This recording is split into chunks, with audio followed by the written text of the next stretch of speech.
Kamol Realty bilanmiz. Kamoldan sizga savol borda. Rosa videoga oladigan. Escrow account mana Dubayda anchadan beri ishlaydi. O'zbekistonga 2026-yildan tatbiq qilindi. Escrow account O'zbekistonning uylarida narx-navosiga qanchalik ta'sir ko'rsatadi? Juda ham katta ta'sir qiladi. Dubay o'zini oling. Oldinlar escrow bo'lmaganda, investorlarda uncha ko'p ishonch ham bo'lmaganda, krizis ham o'sha orqasidan kelgan, shunga kontrol bo'lmagan. Agar hozir bu O'zbekiston kirib keladigan bo'lsa, albatta narxlar o'sishiga olib keladi birinchi o'rinda. O'shaning uchun ham hozir bozorga qaraydigan bo'lsangiz, oldi-sotdi shartnomalar ko'p bo'lyapti. Demak, aytmoqchisizki, agar escrow account ishga tushsa, bu tashqarida investorlarga jozibali ko'rinish boshlaydi. Ishonch paydo bo'lgandan keyin uy-joylarga investorlar ham pulini bemalol tika oladi.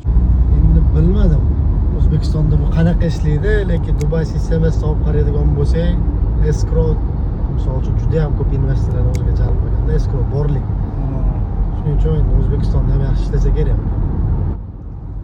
Kamol Realty Dubayda nomer 1 uy sotuvchi.